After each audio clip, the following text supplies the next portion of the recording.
មានកន្លែងមួយនៅលើផែនដីដែលមនុស្សភាគច្រើនគិតថាវាមិនមែនជាផែនដីរបស់យើងនោះទេមានដើមឈើដែលមានរាងដូចជាឆាតបឹងនិងព្រៃភ្នំដ៏ស្ងួតដូចជាភពផ្សេងសត្វនិងរុក្ខជាតិផ្សេងៗដែលមិនមាននៅតំបន់ផ្សេងឡើយកោះមួយនេះមានឈ្មោះថាសូកូត្រា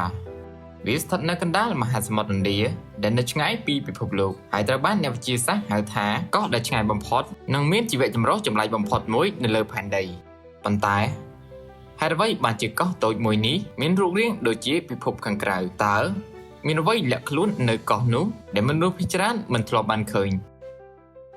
នៅកណ្ដាលមហាសមុទ្រឥណ្ឌាចន្លោះប្រទេសយេម៉ែននិងឆ្នេរអាហ្វ្រិកមានកោះមួយដែលលេចឡើងដូចជាកន្លែងដែលកើតចេញពីការប្រឌិតរបស់អ្នកវិទ្យាសាស្ត្រនេះ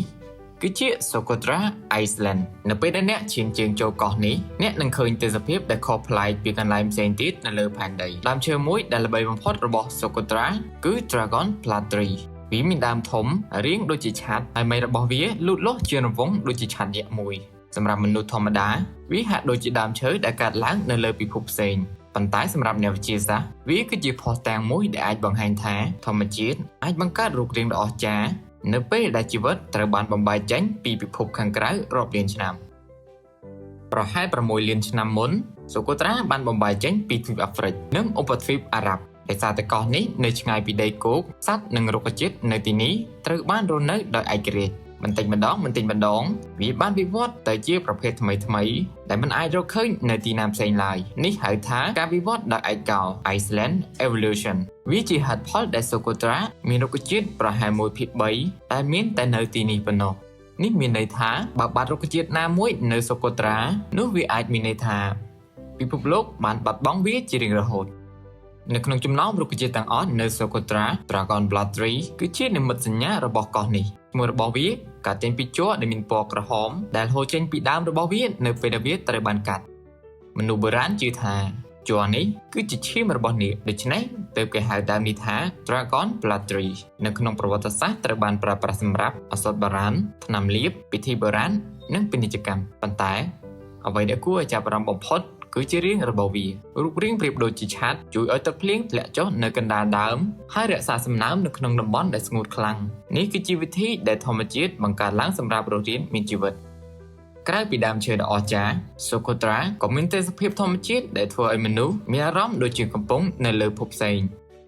នៅផ្នែកខាងក្នុងនៃកោះមានភ្នំថ្មកំបោរដ៏ធំដែលលាក់រូងភ្នំជាច្រើននៅក្រោមដី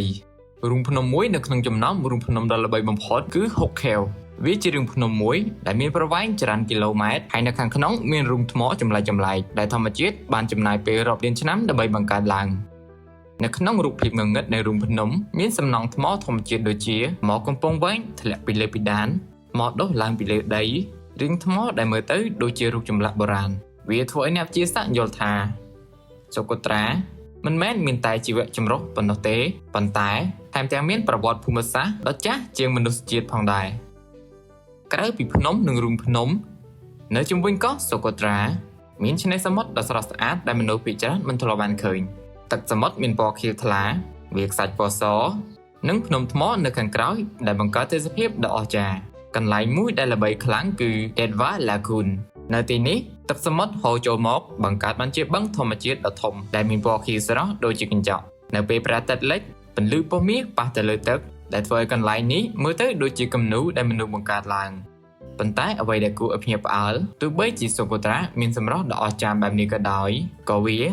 នៅតែជាកន្លែងមួយដែលមនុស្សជាច្រើនមិនធ្លាប់បានស្គាល់ដោយសារតែសូកូត្រាត្រូវបានបំបែកពីពិភពខាងក្រៅយូរមកហើយសត្វជាច្រើននៅទីនេះបានវិវត្តទៅជាប្រភេទពិសេសមានសត្វល្មូនជាច្រើនប្រភេទដែលរកឃើញនៅសូកូត្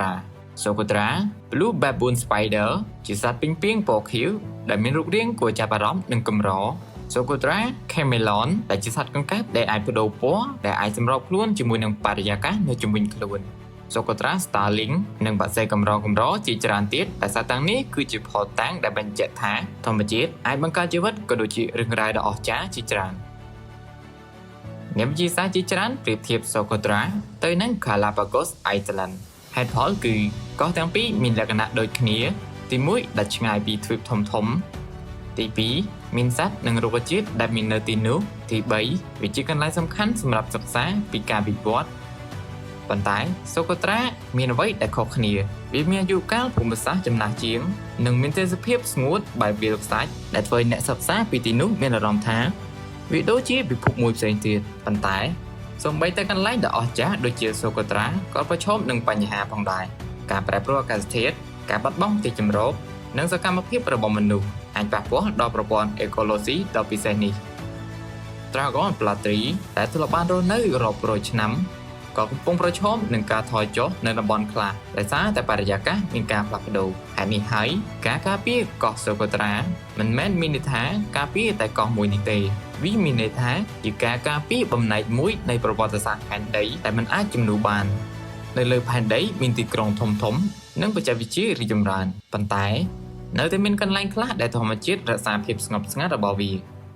សូកូត្រាគឺជាកន្លែងមួយនៅក្នុងចំណោមកន្លែងទាំងនោះវាជាកោះដែលបង្ហាញថាផែនដីរបស់យើងនៅតែមានអាថ៌កំបាំងជាច្រើនដែលមនុស្សមិនទាន់បានរកឃើញប្រហែលជាថ្ងៃណាមួយ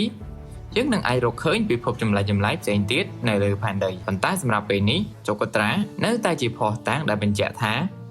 ភាពអស្ចារ្យបំផុតមិនចាំបាច់នៅឆ្ងាយក្នុងលំហអាកាសទេពេលខ្លះវាស្ថិតនៅលើផែនដីដែលយើងកំពុងតែរស់នៅសប្តាហ៍ថ្ងៃ